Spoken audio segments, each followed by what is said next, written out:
Welcome to the village.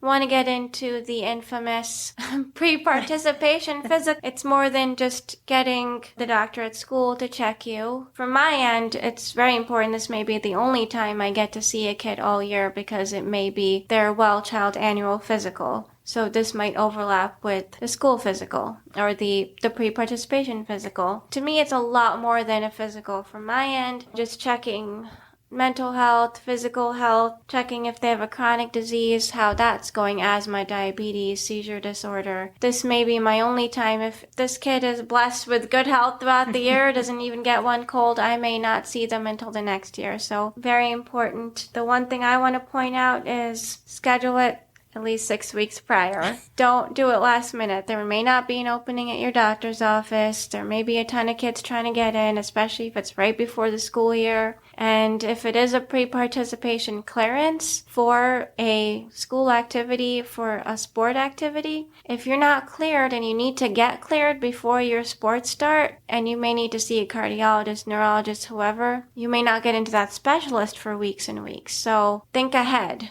when your kid needs to play sport, because I try my best never to, even if I have to double or triple book, I don't prefer to, but I will if I have to. I want to see that kid because I don't want them to miss out on their sport because of a physical or a scheduling issue. Because to me, if the parent didn't think ahead, I don't want the kid to suffer. Because we just spent an hour talking about how important it is to be in sports, so I'm not going to be the one to stop them. Just think ahead, right? It's always, we always get down to crunch time. Yeah. A week or two before the season starts. And we've been telling them since the year before, right? So for our fall sports, probably since June. Hey, you need a physical. Check with the nurse. Because in New York State, your physical is good for a year. Yep, 1 year to the day. So, that goes along with the insurance aspect of it too. We remind the kids, hey, your physical's out of date. It's June 15th. You have until August 20th, August 22nd to get us a valid physical. Yeah, right.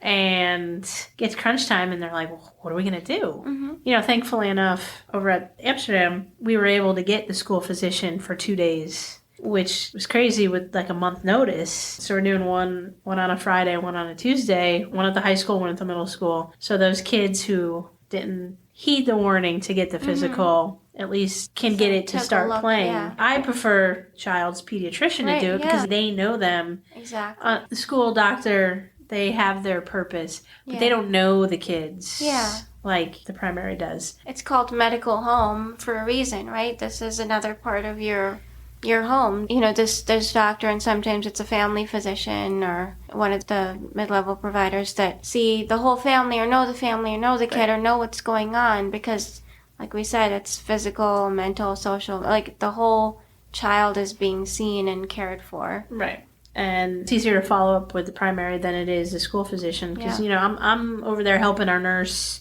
get these kids in there. So she's usually getting them in there. I'm the one doing height, weight, blood pressure, pulse, and we're getting some outrageous numbers for blood pressure and pulse. And our school physician's like, wow, you got to follow up with your primary. And I feel there's a lot of follow up anyway, right? Yeah, there's sometimes the ball gets dropped there. And there's a lot of kids that have high blood pressure issues, whether it's anxiety or diet, weight, genetics, whatever the case may be. But once that blood pressure reaches a certain point, they may not be cleared because it's not safe. Right. This year, New York State passed the Dominic Murray Sudden Cardiac Arrest Prevention Act, which now states that as school district, we have to provide information on sudden cardiac arrest to all our athletic participants, and the parents have to sign off on that. Those of us schools who have been with St. Mary's for years, this is something we've been doing prior to being required. We've done a lot of that prior to it being required by the state. At Amsterdam, at Gloversville, at Broad Alban, we give them a packet that explains who we are as athletic trainers,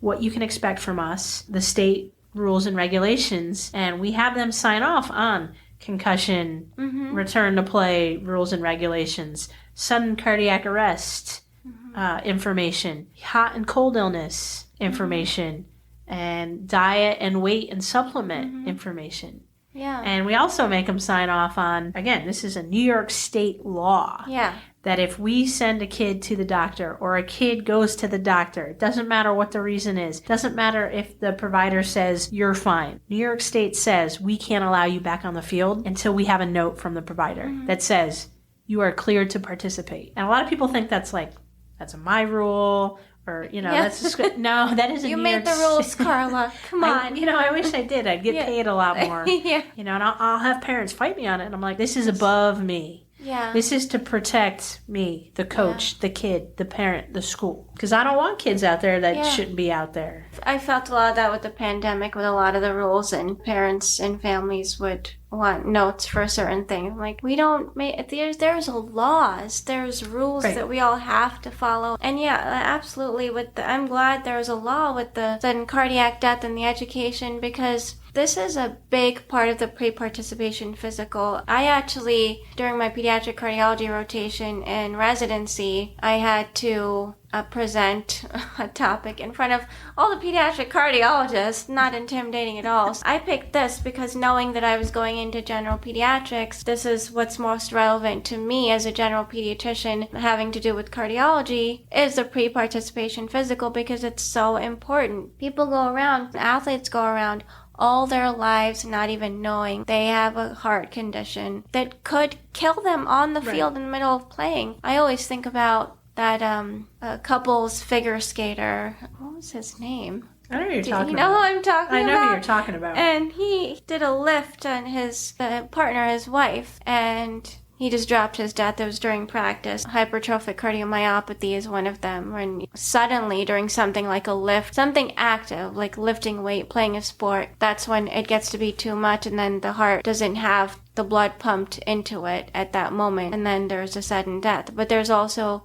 arrhythmias. These arrhythmias were the problem of beating in your heart, which is basically called an arrhythmia. You could be going about fine, but if it goes into that certain rhythm, whether it's during a sports event or not, then that can cause the heart not to beat. And if the heart's not beating, again, you're not having the blood that you need. So these are things that are not always just picked up on routine exam. These are things you have to ask a family history. Was there someone in your family that died of a heart disease at a young age, or died suddenly at a young age? Maybe you don't know it's a heart disease, or died in their sleep, or whatever the case may be. But getting that history, like, do you have a family member? Do you ever have fainting episodes? Do you have times where you feel like some palpitations? They may not have any of these things, right? And they might not. And a lot of times when you're talking to these kids, they have no idea that this family history even occurred. So when they're at school, it's just them. So they don't even know, the answers to these questions. But having the parent there with them while they're doing the pre-participation exam with their primary is super helpful. That's why, especially with the kids, and our contact sports, I tell them, lay off the caffeine, lay off the energy drinks. The steroids, And they'll be like, well, coach is drinking one. I go, coach isn't about to get hit in the chest. Right. So you have to think about when you put caffeine in your body, what it's actually doing to you. It's speeding up your heart rate, so the chance of you getting hit in the chest and causing some sort of cardiac event is heightened. Yeah. So coach isn't, is coach setting a bad example? Maybe. But coach... Hey, we need our caffeine when we get older. That's right. Coach has been there. He's not playing. Yeah, You're exactly. playing. Coach needs his caffeine to deal with you. Actually, Sergei Grinkov actually had a coronary artery disease, and he was only 28, which apparently his father had something similar. So this is where family history comes in. Right. You wouldn't necessarily think of this. Supposing we have a kid who comes in, father died in his 20s of heart disease, we're sending them to the cardiologist. We're getting them cleared. They may not even see something. The only way to see something in the actual artery is angiography. Let's just say we have to do our due diligence and just being careful and getting everything. Any kid that I have to take out because they're showing signs and symptoms under this new law can't even return until I get clearance from a physician. Mm-hmm. And again, your primary care provider may want you to see a specialist, and that's going to take its time too. Right. So getting everything situated. I had a kid last year that he had a weird reaction. And I remember them calling me out to practice and saying, he's not right. And I brought him in the office, and I took his blood pressure super high, and then his pulse was really low. And so I remember calling the mom and saying, you need to take him and get him seen. Right. And he is not coming back out on this field until he's cleared. Mm-hmm. And he sat out the whole season. So, I mean, they did the EKG. Everything turned out fine. Sometimes, you need a 24-hour Holter monitor. Sometimes you need an echocardiogram to see if there's something structural. There's many tests that pick up something that could be a warning sign. Sometimes you do pick up things like some sort of heart murmur or something in the history. These things are important. It's important to listen to the heart and get the history and check how the kid is doing. And it's important to report to the provider when you do have, say, like, if you feel anything funny in your chest or your head or your heart, don't ignore it. Right. And sometimes chest pains can be, you're out of shape. Very rarely in kids it's their heart, like chest pains. Right. Usually with the heart it's something else, like you can't keep up, or you're passing out, or you have that kind of irregular heartbeat. Chest pains, a lot of times it's asthma. Maybe you're an asthmatic and you were never diagnosed, or you've been diagnosed and it's not well controlled. This is a good time. Also had that. Yeah. And I tell the kids all the time at the beginning of the year, I tell the parents, if your kid is asthmatic, make sure we have an inhaler. Mm-hmm. If your kid is allergic to something, make sure we have an EpiPen. Yeah. Because the time to remember it is not when we're having the emergency event. I'll say, if you have an extra inhaler, please give it to the coach. If not, please make sure it's in their bag. I'm trying to help this kid find an inhaler in the bottom of their soccer bag. Or their foot, with football, their equipment bags are in the locker room. And we're out on the field. You need your especially inhaler. Varsity. Yeah. Am I going to send somebody into the school to go through 45 bags to find this one inhaler? And you need it when you need it. Right. It's like having an AED. Exactly. Like, if you don't, that's time wasted. It's time wasted, and a bad asthma attack, if you're not breathing in the oxygen you need, then eventually your heart's not going to get that oxygen either. And eventually, meaning could be within minutes, depends on how bad your lungs, it's spasming. Your airway is spasming. You're not going to get that air in. You're not going to get the oxygen, and it's not going to get to your heart and your brain. There's been kids in the ER that are arrested because of an asthma attack. Right.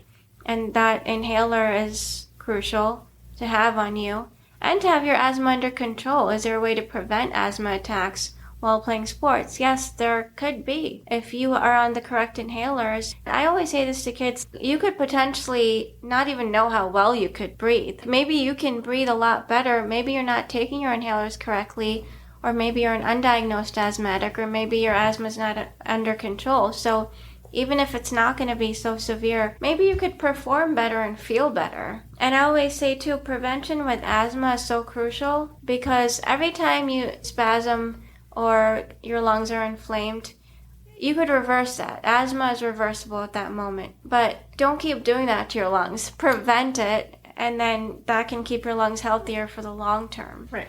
Yeah, so get in to see a primary care provider can take care of asthma. You don't always have to have a specialist, but at some point you may need a specialist. So you may need a pulmonologist.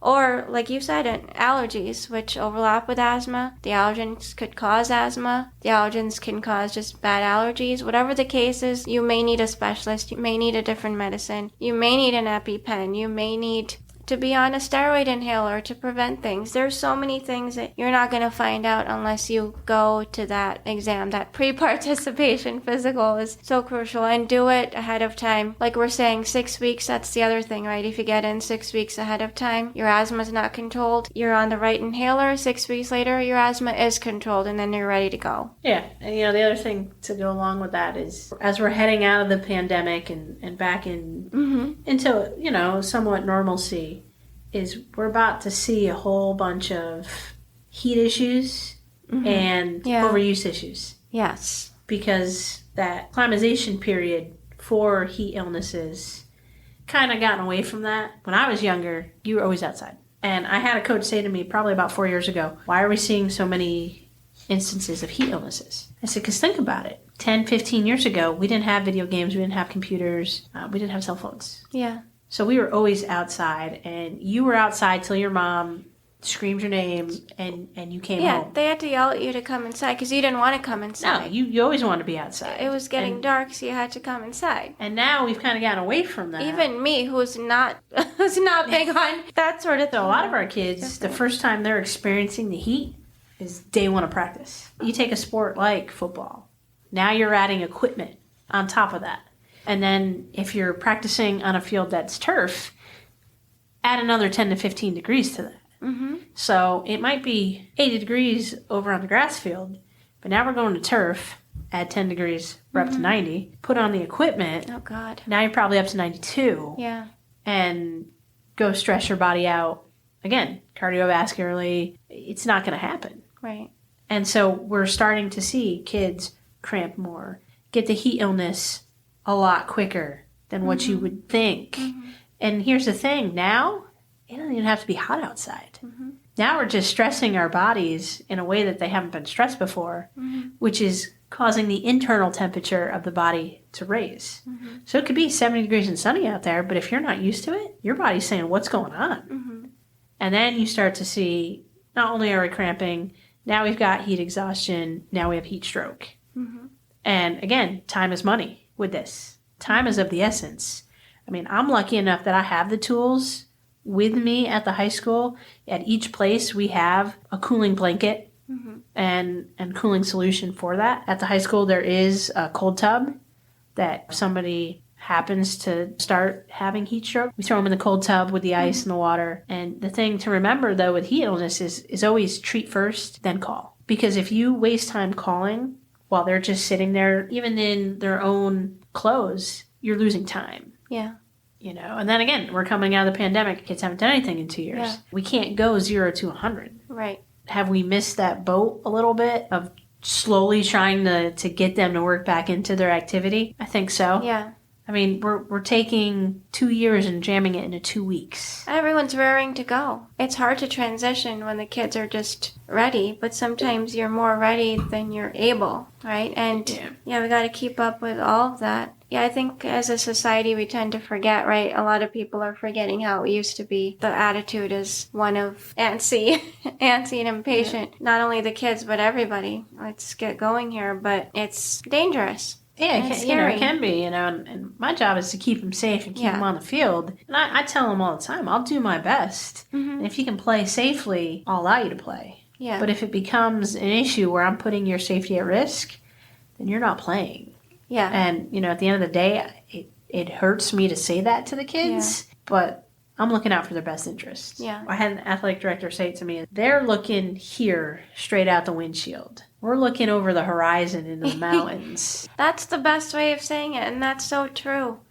I've had so many kids cry in my office because they can't go back to their sport, or, that's the teenagers, little kids with different things, but it's always about what's healthy for them. Like, no one's trying to punish a kid. We want them there. We want them out there. Yeah, we definitely want them out there, but I feel like a part of them understands.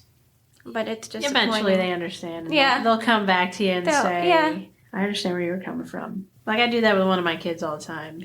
We'll have these in-depth conversations and they'll get all flustered and then they come back to me and they're like, all right, I understand where you're coming from. Yeah, and that's why it's good. Just stand your ground and try to explain the best you can. Every now and again, a kid or even a college athlete or pro athlete has been kept back from a sport, even lifelong, because they end up having something that is just not safe enough. It's rare, but it happens. I had a high schooler probably about 3 years ago that happened to him. Having to medically disqualify him. Right. It broke my heart. Because I mean, first of all, most of my kids are, but he's a great kid. Comes from a great family. And he was a 3-sport athlete, but, his passion was football. Mm-hmm. He was a great football player. He had a couple concussions, but then we went to baseball season, and it was just a fluke incident, and he got hit in the face with a baseball, and his retina detached a little bit. Oh, gosh. But that medically disqualified him from football. Oh, God. And that was his junior year. So his senior year, he was on the sidelines, but he wasn't able to participate. Yeah. And again, knowing the kids the way I know them, it broke my heart to not let him play. But now they have great organizations out there, and one of them is called Sideline USA. that helps medically disqualified athletes deal with these situations and say, hey, you're not alone. B, we're going to help you deal with the mental side of this. Yeah. And we're going to help you get through this. Yeah, that's great. I think that's the best thing you can do for someone with a mental struggle is knowing they're not alone.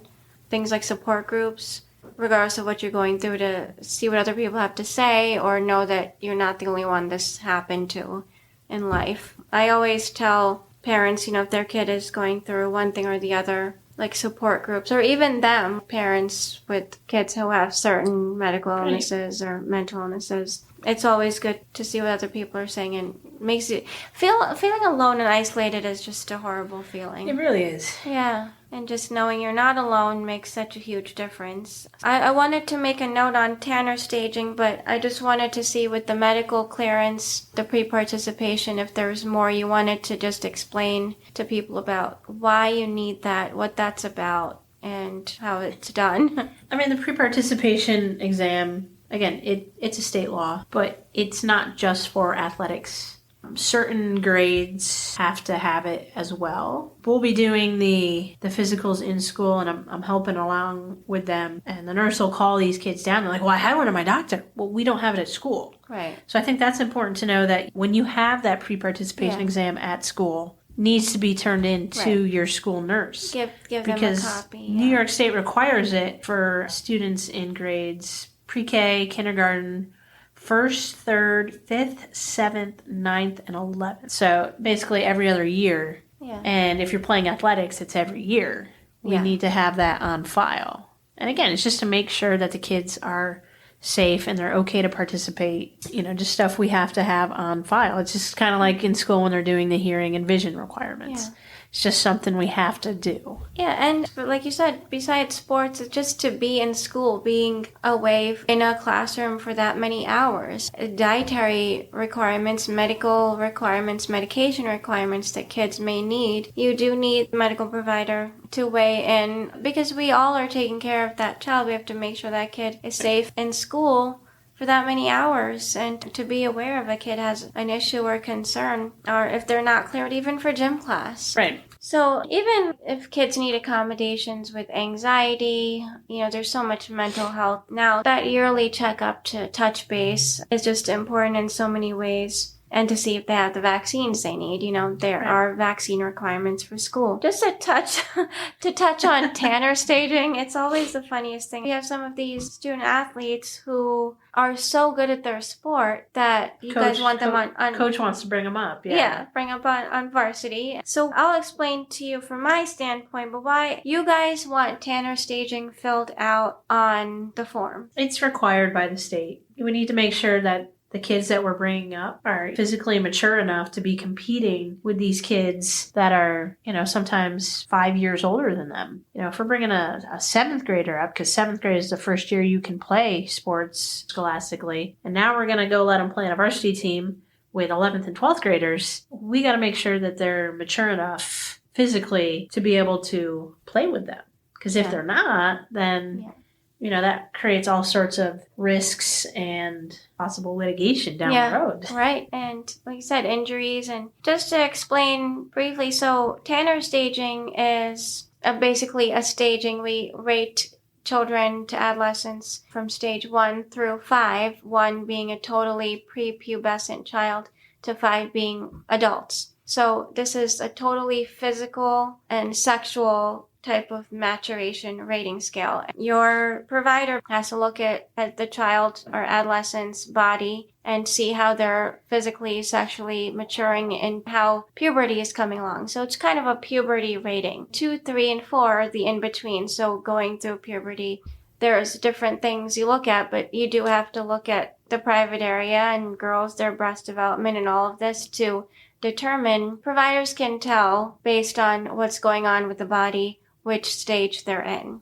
So they get a rating, they get a Tanner stage from, like I said, 1 through 5 to say how far along they are. And there's different nitty-gritty, but basically the child's body's looked at. The reason behind this is because puberty development has a lot to do with how your bones and muscles are developing. So there's certain strength and certain bone formations that are happening or not happening, and that does determine the physical capacity. If you're able to compete and be in a physically active situation with kids who are bigger than you or more developed than you, it has to do with muscle strength, your ability of your bones to recover if they were to have an injury. So that's why it's all important, because for the long-term development and health of your actual musculoskeletal system, it is important. I believe in varsity, you guys are looking for stage 4 or 5, so practically fully mature. It depends on the sport. Each sport has different requirements,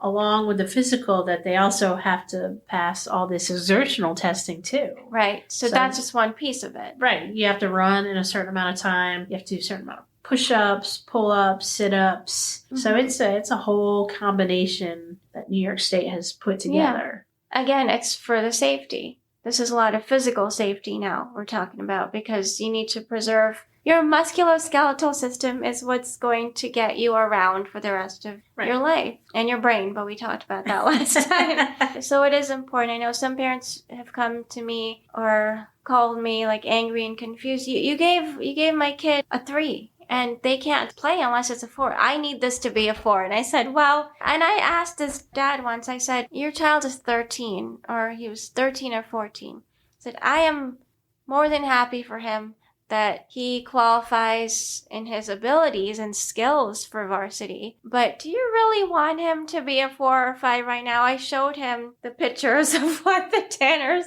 stages would be for a Tanner stage 4 or 5 boy. And I said, do you want your 13-year-old looking like that right now? And he was like, no, I don't. I said, okay, I didn't think so. And we had a good laugh. It was pretty funny. In the dad's defense, like, he didn't know.